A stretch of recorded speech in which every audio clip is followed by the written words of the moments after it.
Bueno, pues estamos en la Asamblea Extraordinaria del día 15 de noviembre. Empezamos con la intervención de Javier, que es el que nos va a traer los puntos interesantes para la plataforma de estos últimos días. Vale, pues buenos días a todos. Iba a empezar con el artículo que ha publicado Miguel Beitia, pero pensándolo mejor, que ya que lo ha escrito él, el último artículo que hemos subido a la web, pues cuando venga él, que espero que se incorpore más tarde, que nos dé más detalles. Como imagino que lo habréis leído, y espero que lo haya leído gente, no solo que sea por la plataforma, la parte más novedosa, porque la primera parte es la denuncia que ya venimos reiterando desde hace mucho, de la actuación de las empresas de desocupación en los procedimientos de ejecución hipotecaria cuando las familias están acogidas a la moratoria o están aún defendiéndose en pleno procedimiento de ejecución hipotecaria, y la escasa, cuando no nula respuesta, tanto de las fuerzas y cuerpos de seguridad del Estado, sea Policía Nacional o Guardia Civil, como la de los jueces, que al final un delito que está tipificado como grave en el Código Penal, al final lo reducen, cuando intervienen, lo reducen a delitos leves con sanción de multa. Incluso hemos tenido recientemente el caso de una compañera que en la denuncia penal en el juzgado había pedido una orden cautelar de alejamiento para que la gente de esta empresa de desocupación, que está identificado con fotos, se sabe el nombre de la empresa, pues se pedía una orden de alejamiento de su domicilio, porque iban frecuentemente a cortarle la luz, a chillarlos, a acosarlos. Pues el juzgado de lo penal, en las diligencias previas que ha abierto con la denuncia, ha decidido que no estima la orden cautelar de alejamiento porque la vida de la afectada y su familia no está en peligro. O sea, que salvo o que te vayan a matar, a juicio del fiscal, pues el fiscal también emitido el informe y considera lo mismo. Si no está en riesgo tu vida, pues que no se puede dictar una orden de alejamiento. O sea que es lícito que un delito penal de acoso grave, como está tipificado en el artículo 172 y 173 del Código Penal, se siga produciendo reiteradamente y no se puede dictar una orden cautelar. No sé qué habrá que esperar para que la justicia esto se lo tome en serio. Entonces, como decía, lo más novedoso, más allá de la denuncia, que esto ya es antiguo por nuestra parte, lo novedoso del artículo de Miguel Beitia es la posibilidad de, aparte, además, porque esto novedoso no quitaría que en los casos en que se produzca acoso por parte de empresas de desocupación, bueno, por parte de empresas de desocupación o por parte del adjudicatario o el rematante, aunque lo haga él directamente y no a través de empresas de desocupación, es la posibilidad de utilizar el artículo 250 de la Ley de Enjuiciamiento Civil en una cosa que se llama tutela sumaria de la posesión, que es a través de un juicio verbal, que es un juicio rápido siempre entendido como funciona la Administración de Justicia española. O sea, por muy rápido que sea un juicio verbal, es más rápido que otro, pero rápido, que se dice muy rápido, no lo es tampoco. Pero bueno, se puede pedir una cosa que es la tutela sumaria de la posesión, que luego, como digo, si viene Miguel Beitia nos lo explicará más detalladamente, que es el que lo ha estudiado más en profundidad. Pero bueno, que sepáis que de eso, aunque imagino, como digo, que lo habréis leído, de eso es lo que va el artículo de Miguel Beitia. Luego, otra cosa, pues, absolutamente novedosa, es las sentencias, son dos, del Tribunal Supremo, resolviendo dos recursos de casación con el tema del IRPH, que igual me imagino que como habréis leído la tromba de noticias que se han ido publicando, tanto en las redes sociales como en los medios, al final pues no confirman nada de lo que ya nos tenían, que el Tribunal Supremo Español es el mejor gabinete de defensa jurídica del sistema financiero, directamente, o sea, sin tapujos, sin esconderlo, directamente. Ya. A ver, nosotros eso ya lo sabíamos desde hace mucho. Lo que nos gustaría es que se diera cuenta toda la opinión pública, incluidos los medios de comunicación masivos, parece que no se enteran. Porque se habla mucho de, me imagino que lo habréis oído todo, del lawfare, que no sé por qué se utiliza esta palabra inglesa para denominar a la politización de la justicia, que los señores togados y togadas, empezando por su máximo órgano, que es el Tribunal Supremo, por mucha toga que lleven, la llevan. No sé si os acordáis de la imagen que hemos utilizado muchas veces, cuando la tenemos en alguna pancarta, de las togas sponsorizadas por los logotipos de los bancos. Pues esta es la realidad de la Administración de Justicia de este país. Un Tribunal Supremo absolutamente insumiso a la jurisprudencia del Tribunal de Justicia de la Unión Europea, que es el que de verdad rige la jurisprudencia real y que tendría que aplicarse en cualquier país de la Unión, entre ellos el nuestro. Y no solo la jurisprudencia del TJUE, sino la ley española, porque la ley española de defensa de los consumidores, todo el tema este de la transparencia, que es en lo que se basa la falta de transparencia del tipo de interés IRPH, se la han vuelto a pasar por el forro. Pero es que además, lo hacen tan divinamente, ¿no? Es que para los que estamos un tanto, y ya conocemos su forma, el abogado vasco que lleva con el tema del IRPH un montón de años, vamos, era Orquiles, su compañera, su colega Marta Ortiz, que comparten el despacho, lo explica muy bien hasta dónde llega la maldad y el reconocimiento a favor de la banca del Tribunal Supremo. Como dice él, con los cientos, miles de recursos de casación que tiene el Tribunal Supremo del tema de IRPH, ha escogido dos de ellos, uno de UCI y otro de Kutxabank, donde excepcionalmente, pero muy excepcionalmente, podría estar en cuestión el ver si la cláusula es transparente o no. Voy a intentar explicarlo lo más rápido posible. En el caso de Kutxabank, porque esto lo hemos hablado muchas veces, pues no me quiero extender tanto, pero sabéis que finalmente el TJUE lo que había dictado sobre el IRPH es que, pese a que de por sí no es un índice abusivo, porque es un índice supuestamente legal, porque se publica en el BOE, pero debido a su forma de cálculo, había que tener en cuenta varias cosas. Sobre todo, cómo se comercializaba. Para cumplir una serie de requisitos de transparencia, porque hacer un tipo de interés que requería unos cálculos adicionales, por ejemplo, al otro tipo de interés que era el Euribor, que directamente me iba a decir lo calculan los bancos, no se lo inventan los bancos, pero bueno, ya se dan por hecho. En el IRPH había, como era la media del resto de los tipos de interés hipotecario, pues había que ajustarlo. Y había una circular, por la que explota todo esto, había una circular de 1994 del Banco de España que requería a las entidades financieras que cuando aplicaran el IRPH lo hicieran con un diferencial negativo. Sabéis, todos los que tenemos una hipoteca, los que la teníamos,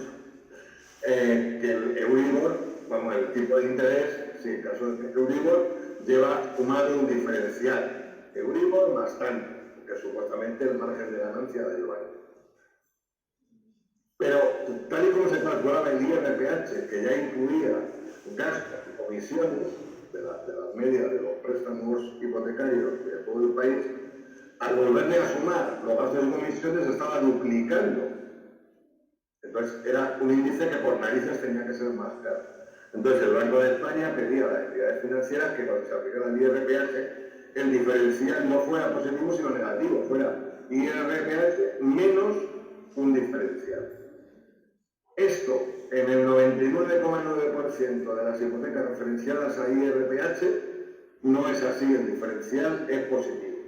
En unos casos más bajos, en otros casos más altos. ¿Qué pasa? En el caso de Kutxabank, en este caso, la hipoteca que ha escogido el Tribunal Supremo para analizar el recurso de casación debe ser de las poquísimas hipotecas de Kutxabank que en la cláusula de tipo de interés y IRPH menciona esa circular del Banco de España, que no la menciona casi nunca. Pues en esta sí, en esta la menciona. En el caso de UCI, en el caso de la otra, el recurso de casación que han resuelto, pues cogen un recurso de casación de una hipoteca que se hizo en un momento, insisto, de UCI, que son todas las hipotecas son tramposas, pero las de UCI son tramposas elevadas en una potencia. Pues en este caso de la hipoteca de UCI, el momento en que se concedió esa hipoteca con ese tipo de interés coincidía que sumando el IRPH con el diferencial, que además era un diferencial muy bajito, y aunque era positivo, no estaba muy por encima de haberla calculado con Euribor con ese mismo diferencial. Entonces, el Tribunal Supremo va y resuelve en ambos casos que, como en un caso se mencionaba la circular del Banco de España del 94 y en el otro la diferencia de aplicar un tipo de interés como el Euribor o aplicar el IRPH no había mucha diferencia, pues la da por buenas las dos. Claro, lo que argumenta muy bien José María Erauzkin es por qué esas dos, pues según él mismo dice, que desde hipotecas con IRPH, a ver, ellos son especialistas en hipotecas con IRPH, llevan caso, solamente el suyo tiene más de un centenar de recursos de casación por resolver. Más de un centenar solamente de ese despacho. ¿Por qué justo el Tribunal Supremo coge esas dos de los miles de recursos de casación que tiene pendiente de resolver, coge esas dos que son tan excepcionales? Pues evidentemente eso tiene solamente una lectura, solamente es que no cabe otra interpretación. ¿Qué pasa? Que esto se reproduce en la prensa y se reproduce masivamente. Entonces, sobre todo los medios más afines a los bancos, si habéis leído los titulares, el Tribunal Supremo le da la razón a los bancos y declara que el IRPH no es abusivo, es transparente. O sea, todos los titulares son de ese calibre. En los que no son tan negativos, bueno, pues habrá que analizar caso por caso. Como dijo ya el TJUVE, habrá que valorar la falta de transparencia del IRPH hipoteca por hipoteca.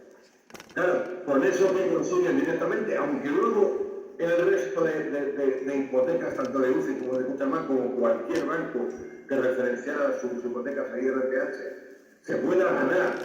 tanto en el juzgado de primera instancia como en la audiencia provincial y conseguir que se declare su abusividad por falta de transparencia, porque no cumple los requisitos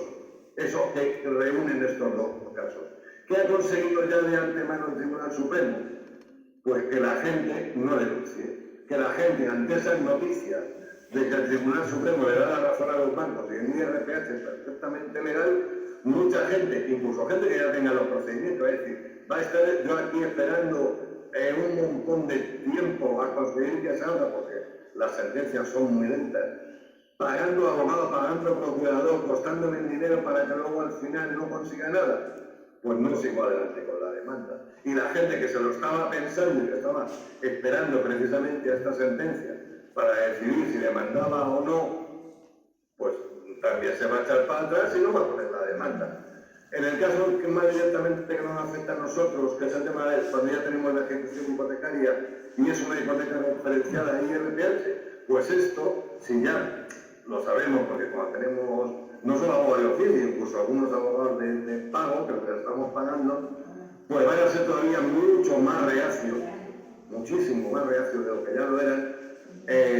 a pedir la abusividad del IRPH. Porque decir, no, si lo vamos a perder, porque como ha dicho el Supremo, que es perfectamente transparente, pues ¿para qué vamos a perder el tiempo y vamos a trabajar en balde? O sea, es que es tremendo esa forma de actuar del Tribunal Supremo, porque no es casual, no ha escogido esos dos recursos de casación entre los miles que tiene, porque sí, porque sea una coincidencia. O sea, es que se les ve, les asoma por debajo de la toga su uniforme de la banca. Y me temo que va a peor. Va a peor porque, y no estoy hablando de política, estoy hablando de la Administración de Justicia. Si sabéis cómo hubo el cambio dentro del Consejo General del Poder Judicial, que después de estar secuestrado, y no se puede decir de otra manera, estuvo 5 años secuestrado por el Partido Popular, que se negaba a su renovación, como tocaba en su momento, pues durante 5 años el Partido Popular, que había perdido las elecciones en 2019, estuvo secuestrando el Consejo General del Poder Judicial hasta que se llegó a un acuerdo para su renovación el año pasado. Pero ¿qué ha pasado? Pues ha pasado que si bien habían cambiado las mayorías dentro del Consejo General del Poder Judicial, con lo cual quiere decir que el Consejo General del Poder Judicial es el que nombra al Supremo, es el que nombra cuando hay bajas o jubilaciones, es el que nombra a los cargos del Tribunal Supremo y de todos los tribunales importantes de este país, tribunales superiores de justicia y gran parte de las audiencias provinciales. Pues resulta que de los nuevos vocales del Consejo General del Poder Judicial que se habían nombrado, todo esto es entre comillas, por la parte progresista, que ahora tenía un vocal más que la parte conservadora. Estas definiciones, como veréis, son un poco absurdas porque al final 2 vocales de la parte progresista se han ido a la parte conservadora, incluida la presidenta del Consejo General del Poder Judicial. Y esto, insisto, no lo digo para hacer política, pero en las sentencias, en la forma de actuar dentro del Poder Judicial, a nosotros todo lo que tiene que ver con cómo interpreta la judicatura la legislación de vivienda, siempre la parte conservadora nos ha sido absolutamente contraria. Y cuando ha habido alguna novedad ha sido porque ha sido impulsada por la parte progresista, entre comillas, del Poder Judicial. Sí que se puede hablar de progresismo en el Poder Judicial. Pero eso, después de haberse cambiado legalmente, como digo, después de 5 años de secuestro, resulta que ahora se ha vuelto a cambiar. O sea, esto, ¿qué nos vuelve a decir? O sea, es tal el poder del sistema financiero que detrás de estos movimientos en el Consejo General del Poder Judicial, que se transpone al Tribunal Supremo, se transpone a los principales órganos judiciales de este país, está detrás la misma mano. Es así, o sea, es que no hay otra, no hay otra explicación. Y no soy conspiranoico, pero es que es la única explicación posible. Entonces, vamos a ver, por ver la parte positiva de lo que ha dicho el Tribunal Supremo de estos 2 recursos de casación, nos tenemos que quedar con que fuera de estas 2 que han escogido con carácter excepcional y absolutamente raro que hayan cogido justo estas 2 hipotecas, hay que seguir peleando por el IRPH porque los baremos que pone para fijar la abusividad, aunque según ellos en estos 2 casos la salvan, la falta de transparencia, en el resto de casos no, porque, insisto, hay casi ninguna habrá alguna más como esa que han visto, que haga una referencia a la circular del Banco de España del 94, pero la inmensa mayoría de las hipotecas referenciadas en IRPH no mencionan para nada esta circular. Y en la inmensa mayoría de las hipotecas referenciadas en IRPH se cogen los periodos normales de amortización de esa hipoteca, el IRPH siempre va a ser mucho más caro que la comparación con el Euribor, no como en este caso en la hipoteca que han cogido de UCI. Entonces, hay mucho margen para seguir reclamando el IRPH como abusivo por falta de transparencia. Otro obstáculo con el que nos podemos encontrar es, pero que eso igual habrá que ir viendo cómo se van resolviendo esos casos, sobre todo en las ejecuciones hipotecarias, que es el tema de la cosa juzgada. Es que habrá algunos casos que cuando se plantee la abusividad en las hipotecas que tengan IRPH, que ya están en ejecución, pues no digan, no, es que eso ya, como ya se dio la oposición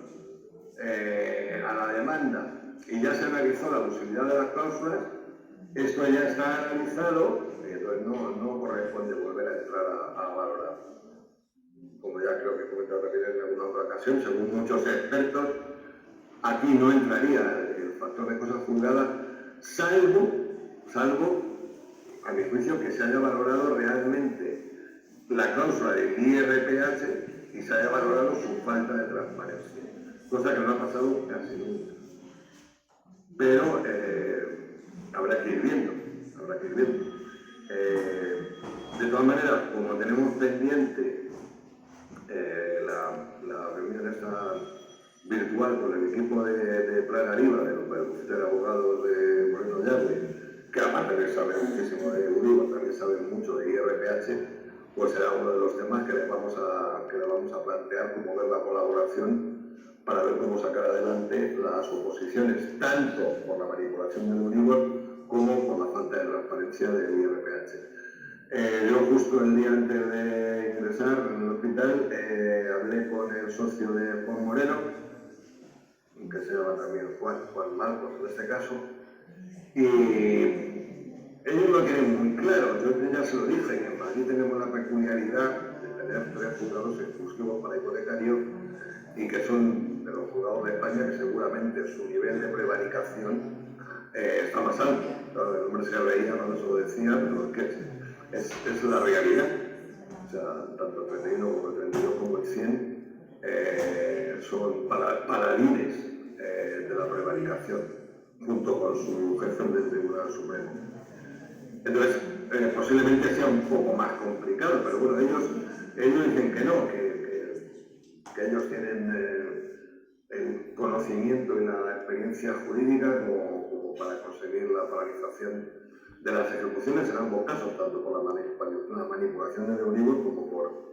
por la falta de transparencia de IRPH. Así que bueno, quedamos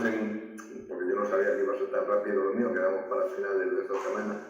de la semana que viene, perdón, para volver a hablar, porque lo que se trata, claro, lo que ellos quieren es tener, si se hace solo con nosotros, o se hará solo con nosotros, pero que ya organizar aquí en Madrid con otros colectivos que estuvieran interesados en la colaboración, porque aquí al final también vamos, desgraciadamente, pero es importante, vamos al costo que conlleva esto, porque claro, supone una defensa adicional y esta gente no trabaja gratis. El hombre ese, ahí me decía que es el responsable de las cuentas del bufete de Planariba y que ellos, sabiendo que nosotros somos afectados por la ejecución hipotecaria, pues evidentemente los precios no son los mismos y que se estudiarían fórmulas para que fueran precios asequibles. Pero bueno, todo eso es lo que en esa reunión entraremos más en detalle y ya os seguimos informando.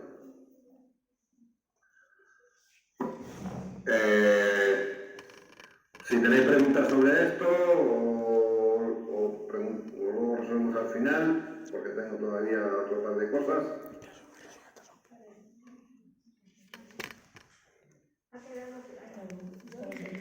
Tenéis el micrófono apagado allí. Vale. Ya está bien.